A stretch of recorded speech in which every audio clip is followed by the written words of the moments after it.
Of all the early 2000s 3D platforming mascots, the one that remains closest to my heart is the one and only Ty the Tasmanian Tiger.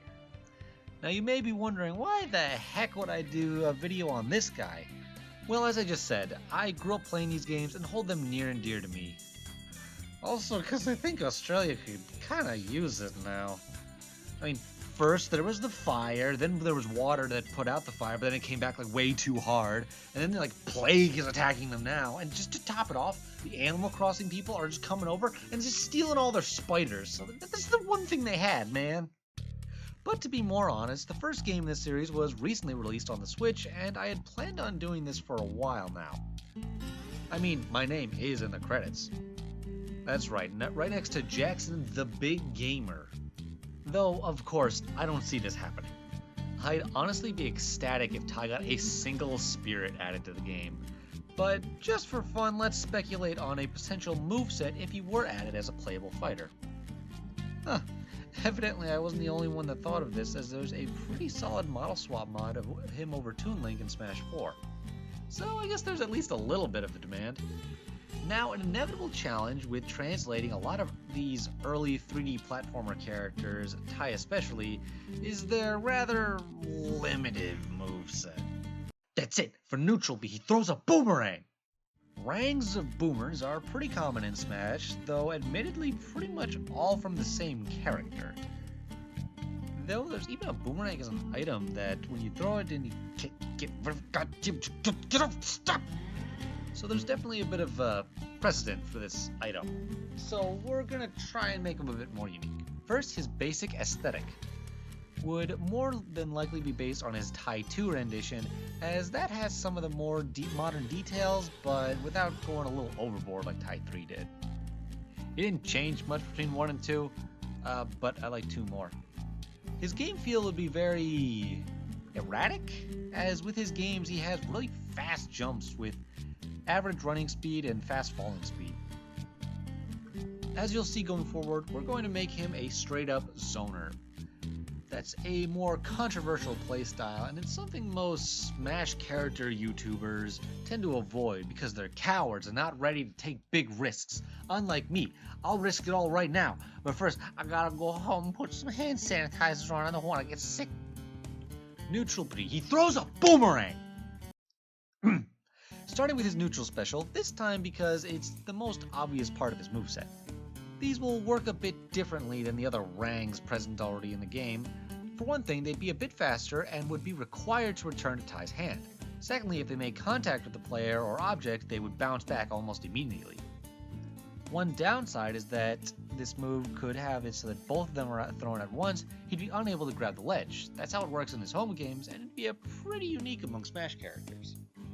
Obviously, this would be a very frequently used projectile to keep opponents away, and its fast speed and relatively, I'd say, solid-ish damage would make it the main bread and butter. Side B, the Doomerang, the final weapon at the end of Ty 1. It's a rang that you can fully control to its target before it explodes, so Snake's Taquita missile.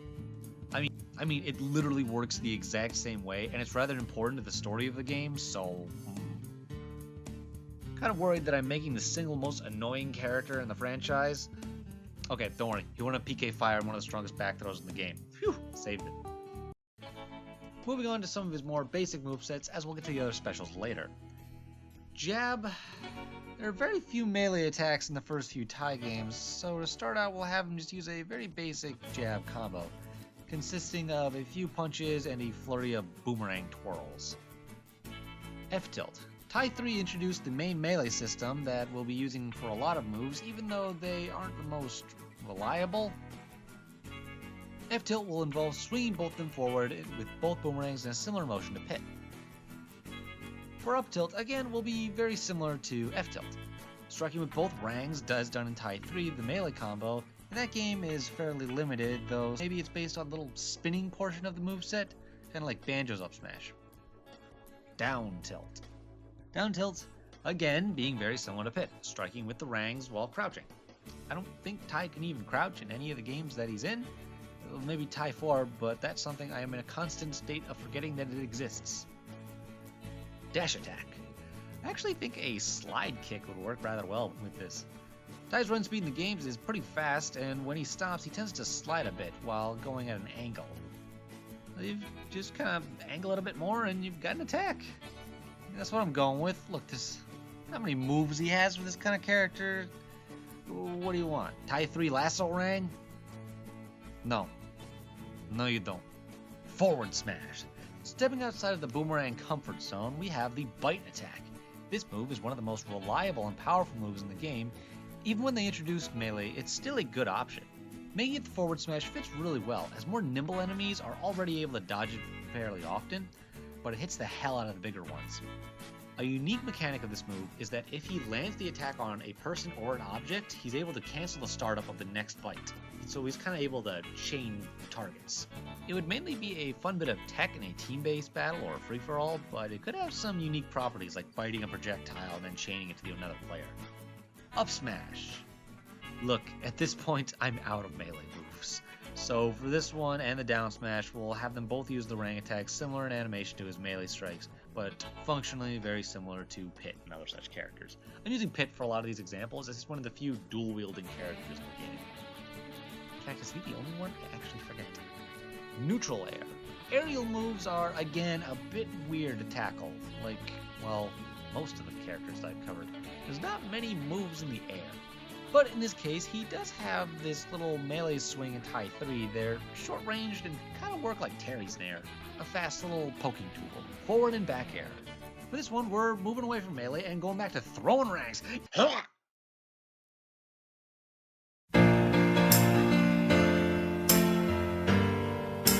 Similar to Villager, the forward aerial and back aerial will be throwing the multi-ranks. Able to be thrown without actually getting rid of the ones that he has handy for his other moves. We mentioned before that Ty will be a zoner, and this will be one of his main tools in doing so. While the previously mentioned attacks will be rather slow and have definite weaknesses, while these range attacks will serve the purpose to more as threats for the players approaching them, so he doesn't have to rely on this kind of thing. They would have a bit shorter range and disappear, very similar to Villager's Slingshot. Down air. The other aerials don't have much to go on, but I like the idea of his down air being a flurry of kicks similar to the little pitter-patter he does when he's about to land. Anybody else find it kind of adorable? It's like when you put a dog above water and they start doing a little swim thing. I love it. Up air. I have no earthly idea how to do up air. And I feel like I've struggled with this one for every single character I've done. And to be fair, there's not without good reason. Sakurai had to make up an entirely new move for Terry despite his entire moveset being painstakingly crafted. And considering just how many up airs are just a basic hit to continue juggles, I guess we'll just continue that trend. I'll get you someday, up air. Moving back to specials for a bit, up B will be the bite move again, however this time, he will be biting across a series of spy eggs. A few spawn each time he uses up B, allowing him to chain his way back to the stage. This is a mechanic that has continued throughout each game because it's pretty cool. Basically, it's like the Sonic homing attack chain things, but with floating egg things. I wonder what they are called.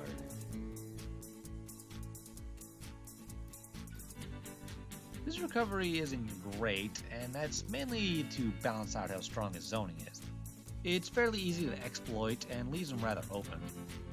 However, it would be helped by his grab, being the lasso rang, or lasso rang, however he said it. Oi, check out this, it's me lasso rang.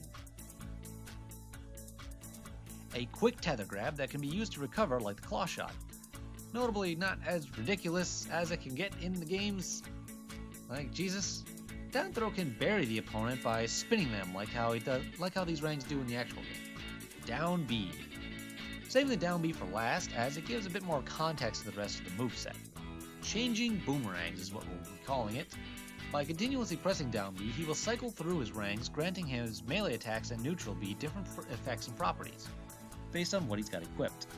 This little spinning animation he does and looks real cool, and he chooses between his basic boomerangs would do medium damage and have nice speed.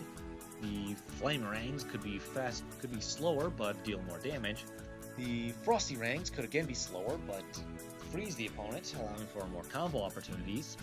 And the lightning rangs could be faster but weaker. along with dealing their respective elemental properties.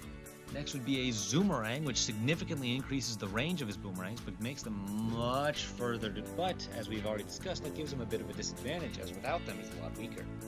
And then finally, the Smasher-Rangs, which do a lot more shield damage in exchange for overall less damage. His taunts can primarily be based on his existing idle animations, like his little spinning boomerang animation. Possibly tossing a rang around, like how he collects the items, and biting at some fly in the air around him. Victories can feature him collecting a Thunder Egg, meeting with Mori, and maybe doing the silly little jump he does at the end of Tai 1. Oi, me mom and dad ain't dead, yeah. Special mechanics. A special mechanic that I could see could be a gliding function. Provided he hasn't thrown a rang with neutral B, he will be able to glide similar to Peach by holding the jump button. It's obviously taken from his constant use of the power in the series. Lots of fan characters have taken this mechanic, but it's really appropriate for him. It would fit more than like the Brawl style of gliding, which hasn't returned ever, so I think this is a good middle ground. It would help a bit with his already mediocre recovery. Skins. Normally I don't go over skins unless there's something very specific about them that's interesting, but the recent re-releases of the Tai games have added a number of different skins, so I assume they would go with these. Notably one that would include Sly, Tai's brother? Actually, not sure on that. Along with a few others. This stage, it would likely either be Rainbow Falls, the central hub of the first game, likely right where the Talismans are, with Mori, Julian making background cameos, probably with some of these types of flying platforms moving around. Though I could also see Bush Rescue HQ being the choice, as it's appeared in more games and honestly is a more interesting location. I'm biased because of nostalgia though. Maybe it could be Baramudji Town, where everyone in the goddamn world says hi to you. Hello, Tai. Hello, Toy. Hello, Tai. Hey there, Tai. G'day, Ty. Greetings, Thai unit. Hey, Tai. Hey, Tai. Good day, young Tai. G'day, Ty. Ooh, I am Polly. You are Tai. Ooh. Demons are real. Oh, we gotta get the guy that just mumbles. Lastly, the final smash. For this final smash, Tai will jump into a giant robot, because the series decided that that's what it wanted to be, and frankly, that was the best decision. Particularly the Shadow Bunyip, as it's called, as it's the final weapon in Tai 2 and present throughout Tai 3. Also, it shoots a giant laser, and that fits better with Smash's final smashes, it's similar to Samus. Yeah, they're called Bunyips after these guys. You ever see what a Bunyip in real mythology was like? I still have nightmares. Moving on to spirits, we actually have a rather solid amount to go by. Starting with the Frills.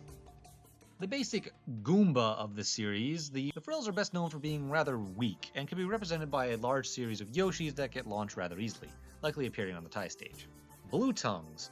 Stepping it up to the next level, we have the basic enemy that's the Blue Tongues, repped by multiple Blue King K rules. Like the Frills, there's a number of them, this time less but harder to knock out. Their ability to throw boulders could be represented by the lots of barrels spawning. I don't know, there's not really a rock item. A possible stage could be Summit, as they were originally encountered in an icy level. Quinkin. The Quinkin have such a pivotal role in Tai 3 that I definitely feel they should at least get the spot like this. They'd be repped by a few really hardy Ridleys, with some giant fiery ones appearing later on, likely again on the Tai stage. I also just learned doing research for this, Quinkin are based on a real thing by these cave paintings that the basic ones actually look like. I learned a few things. Not many nightmares this time though. The bunyip makes the strangest sounds that you have ever heard. Okay, still a few. Dennis, the cheapskate, I mean green tree frog, can be repped by a green Greninja. Dennis, the cheapskate, green tree frog, can be repped by a green Greninja who runs away from most of the fight and tries to run the timeout. Probably in Jungle Japes. Though I like the idea that he then comes back, throwing as many explosives as popular as by the third game he was a decorated war veteran that runs around with a bazooka. This game series is dumb, I love it. Lenny the Lyrebird. This one's more just because I like this little NPC and find him pretty funny. He always lies, and there's something enjoyable about that. You'd only fight with weapons that mess with you, like the poison mushrooms, bananas, slow down things, the earthbound mushrooms, stuff like that. And occasionally your controls would be reversed. Anything to just mess your day up. Bull. Okay, so this character's called Bull, and I honestly didn't know that, mainly because he's clearly not a bull, but whatever. We'll use Ganondorf, that quickly charges a final smash, and as Big Ganon and this guy are like cousins or something. And again, turns out he's actually a cool guy. Oh, sweet Jesus, Australia's on fire again. Don't worry, I'll save you!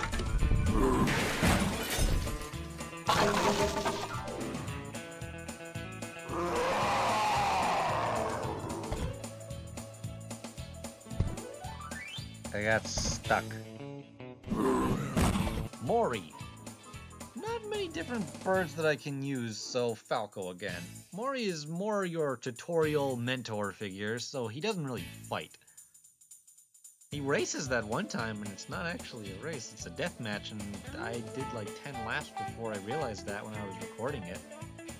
It would mainly just be Falco, with some strong wins, with Jeff occasionally appearing to represent Julius in his doofy-ass voice. Outstanding! Simply outstanding! Shazza, the main female lead of the series, and the one that the artist never finished drawing her damn nose. We'll use yellow Lucario holding a laser gun to represent her. As you fight, the Sin and Punishment Assist trophy spawns to give you an extra trouble. Maybe use the Mario Kart stage to represent her horrible driving. Oh, sweet Jesus!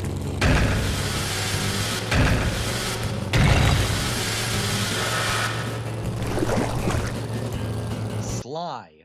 Realistically, this one would just be Ty in his Sly costume with a heavy focus on his side beat. Boomerangs can spawn the area, and I don't know, maybe Shadow can spawn as a reference to the character archetype. Boss Cass. The final boss will be played by Ridley. It's an HP match where Cass himself is rather weak, but he keeps summoning robots to fight you, as well as getting final smashes after just a bit of waiting. Referencing how Cass himself is rather weak, but has lots of tools that he can use to fight. Also, he might be happy because he references dinosaur ancestors in the first cutscene. Now he's a pterodactyl type thing. And that's Ty. Again, I don't see this happening, like, ever, though I'd be really happy with some sort of spirit event at best. I'm sure it can be seen through this series, but I have quite an attachment to this series, and honestly, I'd recommend that people give it a try. It's clear a lot of love and heart went into each one of these games. 3D platformers are finally coming out of the woodwork, so maybe we'll see the return of the Tasmanian Tiger.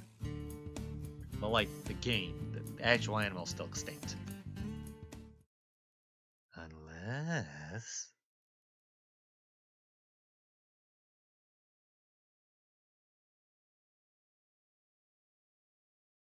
First, his base... I always struggle saying aesthetic after basic. It's hard. First, his basic aesthetic. Jeez, it's hard.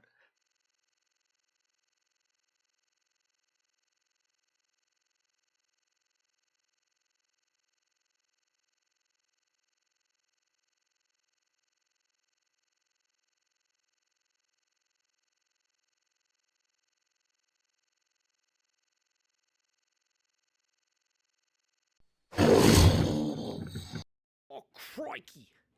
Crikey, that's a big one. Look at him. Look at the size of those jaws. Oh, he'll won't bite from me, and I'm a gonna. Oh, gotta be sure. Oh, crikey.